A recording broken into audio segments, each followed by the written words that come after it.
The world outside the bungalow was silent, save for the occasional muffled thud of snow falling from the branches of heavily laden pines. Each flake that descended seemed to carry with it the weight of the world, settling onto the already blanketed landscape with a resignation that mirrored my own. Inside, the warmth of the fire was a stark contrast to the chill that had settled in my bones, a chill not from the cold, but from the creeping dread of my impending fate. I sat in an old, worn armchair, the fabric frayed from years of use. The artificial Christmas tree in the corner flickered with multicolored lights, casting eerie shadows across the room that danced like specters in a macabre play. The decorations meant to evoke cheer and festivity felt like a cruel joke to my current state. On the mantel, a single Christmas card stood as a lone sentinel. It was from a cousin I hadn't seen in years, her cheerful message scrawled across it in loopy, carefree handwriting. She had no idea that her well wishes were sent to a man marked by death. My fingers grazed the surface of my e-reader, its screen glowing softly in the dim light. I had turned to fear frequencies for a distraction, for stories that spoke of darker realities, perhaps to reassure myself that there were deeper abysses than my own. Tonight's tale was of a man who, driven by a desire for retribution against those who had betrayed him, found a kind of solace in the shadows of his actions. As I delved deeper into the plot, the lines between his thirst for vengeance and my own burgeoning desires began to blur. The protagonist's resolve stirred something within me. His enemies were clear, his purpose sharper than the knife he wielded in the dead of night. My own enemies, though less tangible, were no less real. Michael, who had stolen more than just money from me, my trust, my future. Clara, whose infidelity had severed the last ties I had to a life I thought I knew. They were out there, likely celebrating this festive season without a care, oblivious to the ruin they had wrought. As the fire crackled and hissed, a plan began to take shape in my mind. It was as if the darkness from the pages of my e-reader bled out, staining my thoughts with its ink. What did I have to lose? The cancer was a death sentence. A few months, maybe a year if I was lucky. But tonight, enveloped by the anonymity of the holiday's embrace, I could step outside the law, outside morality. I could make them feel the cold that gripped my heart. I stood up from the chair, my joints stiff from tension and the cold that seeped through the walls. Moving to the window, I watched the snow continue to fall, each flake a silent accomplice to my darkening thoughts. The world was asleep, cloaked in the innocence of white, while I stood awake, the specter of my own demise urging me forward. It was decided. Tonight, under the cover of Christmas, I would deliver my own form of justice. The plan was simple, the means ready at hand. As the last embers of the fire died down, I donned my coat and gloves, the tools of my retribution waiting patiently in the shadows. The engine of my car groaned to life, its breath visible in the frosty air as I backed out of the driveway. The streets were deserted, the world seemingly retreated into the warmth of homes lit by the soft glow of Christmas lights. I drove in silence, the only sound the crunch of snow beneath my tires and the occasional whisper of wind that seemed almost sentient, as if it knew of my intentions and mourned the fall from grace of yet another lost soul. The cold leather of the steering wheel bit into my hands, a stark reminder of the task at hand. Each turn took me deeper into the city, each mile a step further into the abyss that had opened up before me. The weight of my decision pressed down on me with each passing streetlight, casting long, sinister shadows across the snow-covered roads. My first destination was Michael's estate, a grandiose structure that spoke of opulence and a life well lived, things I had once thought would be part of my future, too. His betrayal had cost me more than money. It had stolen my future, my stability, and tonight, I intended to reclaim what I could of my broken past.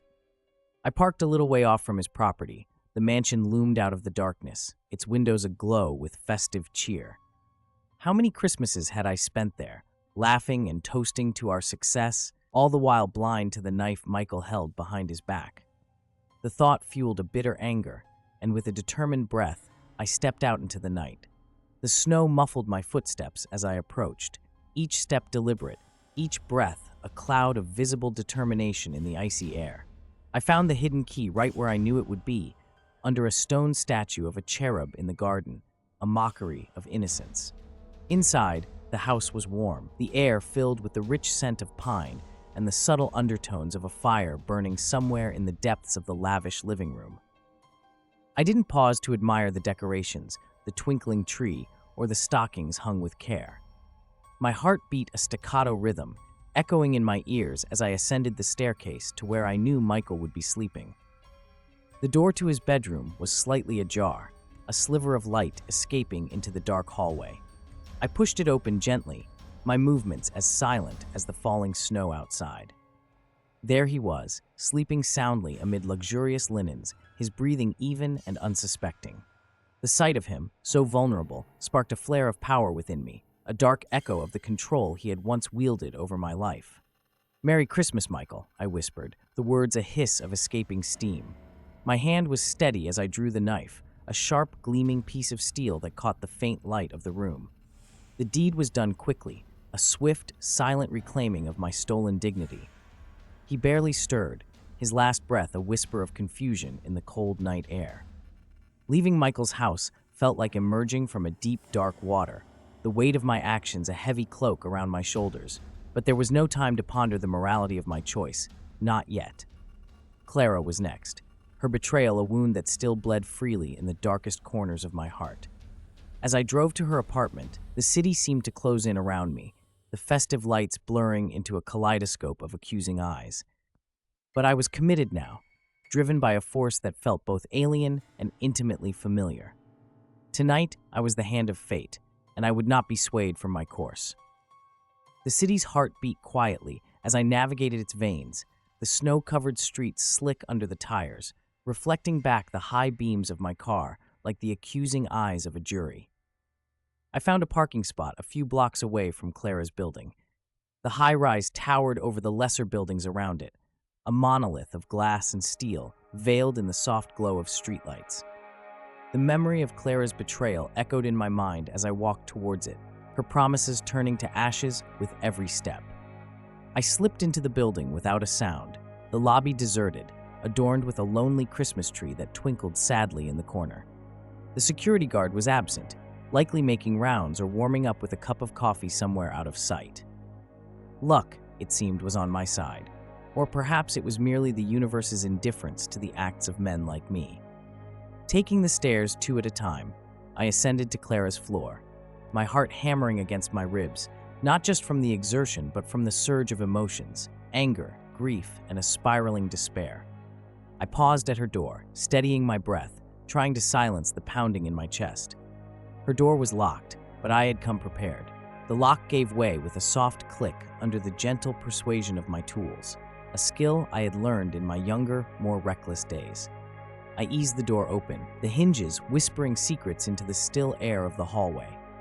The apartment was dark, except for the glow of city lights that spilled through the windows, casting long, angular shadows across the floor. The air was cold, her heating turned down for the night, perhaps an attempt to save on expenses, or maybe she preferred the cold, a fitting detail I hadn't known.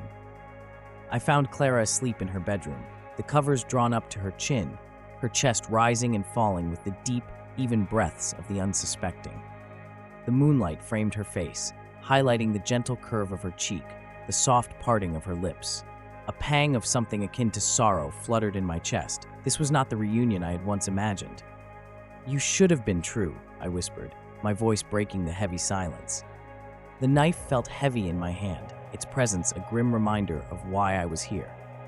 My actions were precise, the culmination of a night fueled by a toxic brew of heartbreak and malignant resolve.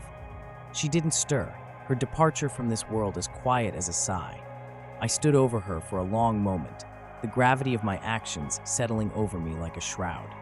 The apartment seemed to close in around me, the walls witnesses to my darkest deed. With a heavy heart, I left the way I had come, the door clicking softly shut behind me. The drive back to the bungalow was a blur. My mind was a tumultuous sea of thoughts and memories, crashing against the shores of my consciousness. I had crossed a line from which there was no return, my soul marked by the deeds of this one irreversible night. As the first hints of dawn began to paint the sky with strokes of pale blue, I returned to the bungalow, The place that had once been a refuge now felt more like a tomb. I was alone, utterly and profoundly alone, with the weight of my actions a constant, suffocating presence. As I pulled into the driveway of the bungalow, the first rays of the sun were piercing the horizon, casting long shadows that seemed to reach out towards me like accusing fingers. I killed the engine and sat in the silence, the ticking of the cooling engine a counterpoint to my racing thoughts. The deed was done. Michael and Clara were gone, removed by my own hand. Yet the anticipated relief was absent, replaced by a hollow emptiness that echoed through the caverns of my soul. I dragged myself into the house, the door creaking mournfully on its hinges as I closed it behind me. The festive decorations looked grotesque now, twisted parodies of joy that hung mockingly around the dimly lit room. I collapsed into the armchair, the fabric cold against my skin, and stared into the dying embers of the fire. What had I become? The stillness of the morning was shattered by the shrill ring of my phone. It was an intrusion, a harsh reminder that the world moved on, indifferent to the despair that consumed me. I glanced at the caller ID, Dr. Simmons. My breath caught in my throat as I answered, the weight of the previous night's actions pressing down on me. "James, there's been a mistake," Dr. Simmons' voice said, heavy with an urgency that set my nerves on edge.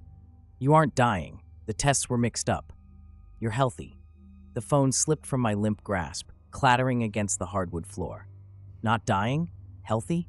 The words echoed in my mind, a cruel twist of fate that rendered my actions not just futile, but monstrously unjustified. I had extinguished 2 lives under the shadow of my own perceived death sentence, only to be granted a reprieve that felt more like a punishment. Guilt, fierce and acute, welled up inside me, overwhelming the numbness. The room spun around me, and I clutched at the arms of the chair, trying to anchor myself in the suddenly shifting world. I had thought myself a judge, an executioner acting with the righteous fury of the condemned, but I was neither. I was a murderer, plain and simple, and my victims had been robbed of their futures on the altar of my tragic error. The sun climbed higher, its light unyielding and bright, casting stark shadows across the room. I rose unsteadily, a man undone by his own hand, and moved mechanically towards the window. The world outside looked different now, brighter, harsher, a landscape devoid of the soft forgiveness of yesterday's snow. I was a ghost in my own life, haunting the spaces I had once filled with hopes and plans now turned to dust. What was I to do? Turn myself in? Flee? The options churned in my mind, each as unbearable as the next. I was trapped in a web of my own making, ensnared by choices that could not be undone. As I grappled with the magnitude of my reality, a knock sounded at the door. My heart seized, terror and paranoia swirling within me. Was it the police? Had someone seen me last night? I approached the door with trepidation, each step heavy with dread. But it was not the police. Standing on my doorstep was a neighbor, an elderly man with kind eyes and a cheerful smile, holding a plate of Christmas cookies. "Merry Christmas, James. Noticed your car. Figured you shouldn't be alone today," he said, blissfully unaware of the horror that lurked just beyond the threshold. I managed a weak smile, accepting the cookies with a trembling hand. "Thank you, Frank," I murmured, my voice barely a whisper. As he turned to leave, wishing me well, I closed the door softly behind him, the normalcy of the interaction a stark contrast to the turmoil inside me. I was alone again, with my guilt and my ghosts, in a home that now felt more like a prison than ever before. In the aftermath of Frank's departure, the silence of the bungalow felt oppressive, heavy with the weight of my undiscovered sins. I stood motionless by the door, the plate of Christmas cookies in hand, a grotesque symbol of normalcy in a world that had ceased to make sense. My mind was a maelstrom of guilt and fear, each thought colliding violently with the next. How could I go on living, knowing the horrors I had committed? The law might one day catch up to me, or maybe it wouldn't, but the internal court of my conscience had already pronounced its sentence. Guilty. Guilty of arrogance, of playing God, of murder. I moved through the house like a specter, the scenes of last night replaying over and over in my mind. Michael's surprised gasp, Clara's silent, unseeing gaze. These images were etched into my memory, haunting me with every step I took. I tried to eat one of the cookies, but it turned to ash in my mouth. The sweetness, the festive cheer they were meant to represent, all of it tasted like bile against the backdrop of my despair. As dusk approached, the shadows lengthened and the light softened, but there was no comfort in the encroaching darkness. There was a knock at the door again. This time, my heart didn't just race, it stopped. My first thought was that it was the police. They had come to take me away, to lock me up and throw away the key. A part of me wanted to open the door and end this charade, to confess everything and accept whatever punishment they deemed fit. But it wasn't the police. Through the peephole, I saw Detective Simon Briggs, a friend of a friend, and someone I had met at various community events. His presence was both a relief and a new kind of torment. He wasn't here to arrest me, not yet, but his next words sent a chill deeper than the winter air outside. "James, can I come in? We need to talk about Michael and Clara. There's been a development." I hesitated only a moment before opening the door. The detective stepped inside, his eyes scanning the room with practiced scrutiny. He declined my offer to sit, choosing instead to get straight to the point. "We found them, James. Both of them. It looks like murder, and we don't have many leads yet. I remembered you were close with both, and I thought maybe you could shed some light on anyone who might have wanted to hurt them." The irony of the situation twisted inside me like a knife.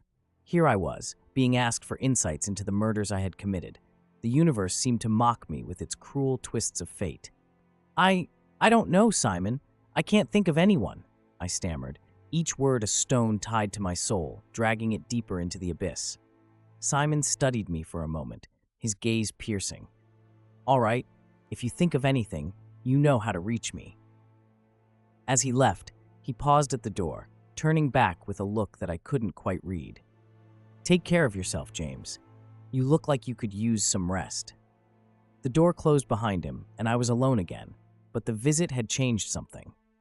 A new fear gripped me, not just of being caught, but of living with this dual reality where I was both a murderer and a supposed ally in the search for justice. The days that followed were a blur of paranoia and isolation. I kept to the shadows of my home, the curtains drawn, the doors locked. I jumped at every sound, every knock, a potential herald of my undoing. The internal torment was relentless, a constant reminder of the lives I had taken and the life I had irrevocably shattered. As I sit here now, writing this, the pen is heavy in my hand. This account, perhaps my last, is a confession of sorts, a way to unburden my soul, though I know it will never be enough. The ghosts of Michael and Clara visit me every night, in my dreams and in every waking moment of solitude. Their faces, the life I stole from them, are my eternal companions now. I don't know what comes next.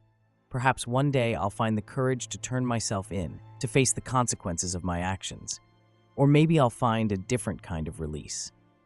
But for now, I wait, haunted and haunting in equal measure, a ghost in my own right, trapped in the purgatory of my own making.